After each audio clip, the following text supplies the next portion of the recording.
President Joe Biden torched the Supreme Court decision to overturn Roe v. Wade during an impassioned speech on Friday, June 24. Biden's address came just hours after the Supreme Court released a majority opinion overturning the landmark case, which legalized abortion nationwide. "It's a sad day for the country in my view," he said. "It doesn't mean the fight is over." Biden explained how conservatives and Supreme Court justices appointed by former President Donald Trump were those who voted to overturn the case. "Make no mistake, this decision is a culmination of a deliberate effort over decades to upset the balance of our law. It's a realization of an extreme ideology and a tragic error by the Supreme Court in my view.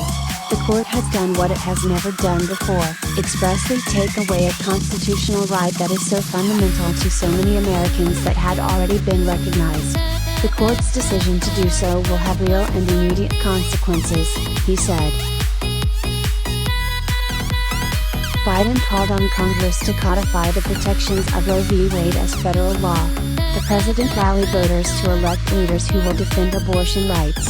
"This fall, we must elect more senators and representatives who will codify women's right to choose into federal law once again. Elect more state leaders to protect this right at the local level," he said. "We need to restore the protections of Roe as law of the land."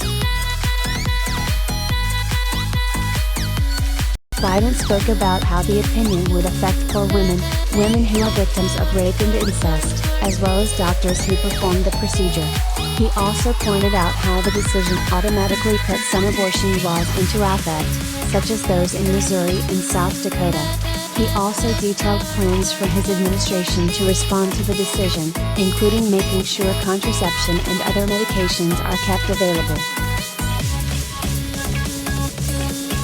He concluded his speech by promising to keep up the fight. "This decision must not be the final word. My administration will use all of its appropriate lawful powers," he said. "With your vote, you can act. You can have the final word. This is not over."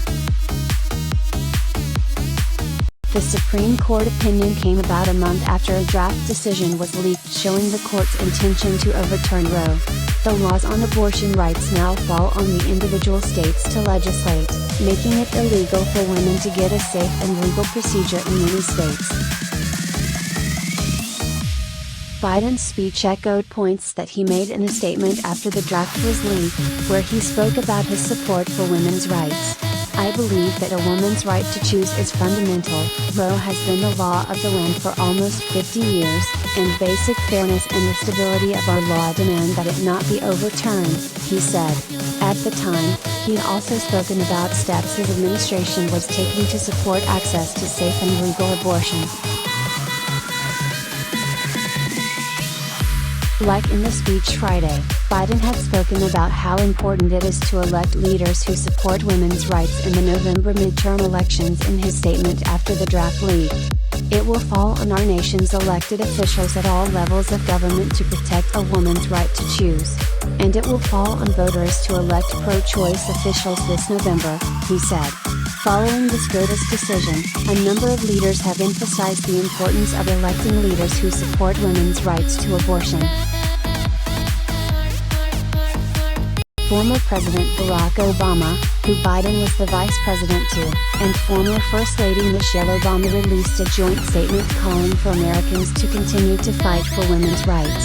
"But we're not asking you to just think about these people.